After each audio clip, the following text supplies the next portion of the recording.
Now we're going to start doing other examples, naming cycloalkanes. So let's do another structure. And let's see, now I have this compound.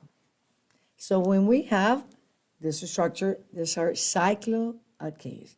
It isn't a cyclic. So we identify the number of carbons to name the parent chain, and here's 6 carbon atoms in this ring. So this is cyclohexane. Remember that we use hex as a prefix for 6 carbons.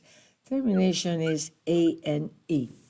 Now that's my parent name. Now, what is the next step? We said identify substituents. Here we go. We have 2 metals. And because we have 2 metals, we're going to say dimethyl. And when we're numbering, is because we need to assign the smallest number possible, well, this has got to be number 1. And then you can do 1, 2, 3, 4, 5, or the other way around, doesn't matter. Number 1 is assigned to where the substituents are.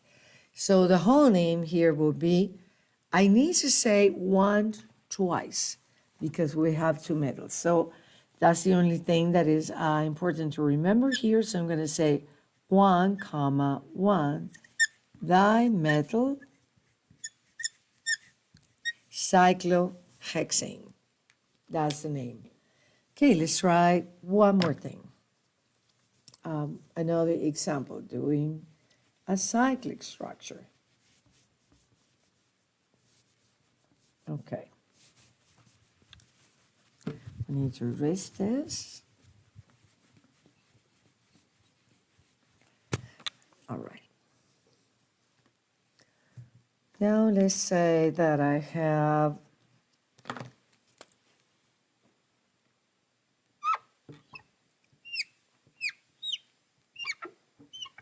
and I have this here. Right, so now notice I have a cyclic structure, but I also have a chain. So we need to decide what is a parent chain, and for that we're going to be looking at the number of carbons in this chain. It seems a little long. This is only 1 carbon. And we're going to compare this many carbons with the number of carbons in the cyclic structure. And what we have here is 1, 2, 3, 4 versus 6. So 6 is still more carbons. So the parent name here is going to be cyclohexane. So let's write that down. Cyclohex is the prefix for 6, remember, A-N-E, so cyclohexane. Next, we need to identify the substituents. Here they are. All of that is attached to the cyclohexane and that. And that has 1, 2, 3, 4. So that is butyl. And this one here is methyl. Again, this is prefixes for the number of carbons. We have 4. Suffix for substituents is YL. Next, I need to number the chain. And we got to remember that we're going to assign the smallest number possible. And now, if I do 1, 2, 3, 4, substituents are in 1 and 4, but I also can do 1, 2, 3, 4, because we need to say which one is the one that I'm choosing, since it's all the 2 are 1, 4. So we're going to give priority to alphabetically. So butyl, because butyl goes first before methyl, alphabetically, I'm going to choose this. 1, 2, 3, 4. And next, I need to ensemble the name. Listing alphabetically, I know that butyl goes first, so I'm going to say 1 butyl, 4 methyl, cyclohexane. That's the name of that compound. And let's add one more thing here. I'm going to draw another cyclic structure. That one. Okay. Now I need to decide whether the parent chain is the cyclopropane or if it is, it's changed. So we're going to count carbons. Here I have 1, 2, 3, 4, and 5, which is more than this 3 that are in the cyclic structure. So now my parent chain is the side. And this group is going to be a substituent. So my parent chain is 1, 2, 3, 4, and 5. And because it's 5, we're going to say pent, my prefix termination A and E.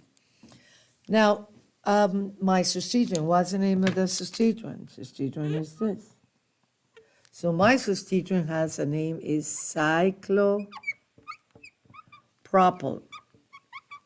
So we need to use the word cyclo. And remember, 3 carbons is prop, in the suffix is YL. Then notice the numbering. If this number is correct because we'll assign the substituent in the carbon number 1. If I did the other numbering, say that I do 1, 2, 3, 4, and 5, then the substituent would be in carbon 5. And that's not the right number. Remember that we need to choose the one that assigns the smallest number possible to the location of the substituent. So this is the right numbering in assembling the name. I don't have several substituents, so I don't need to worry about listing alphabetically as I did in the other example. So what I need to do here is say cyclopropyl pentane. Cyclopropyl. And notice here I didn't say 1 cyclopropyl pentane. That's kind of redundant. It is, if I don't see anything, it's here. It would be different though if I have, let me erase that one, because that is when it is, say, at the end or the beginning of the chain. That's carbon 1. But I can have a structure a little different. Say that I have now my parent chain, still let's do 5. 1, 2, 3, 4, and 5. But let's say that I have this. Now, the parent chain still has 5, as we said before. And we're going to do same thing. 1, 2, 3, 4, and 5. And this is my substituent. Same substituent. But now notice it's attached at another carbon. So these 2 compounds are actually constitutional isomers. These 2 are constitutional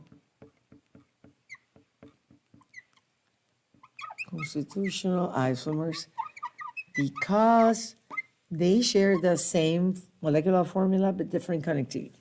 Now the name of constitutional isomers is also different. Here I need to specify that the cyclopropyl is attached in carbon 3. So the name for the other compound is going to be, now I need to specify and say 3 cyclopropyl pentane.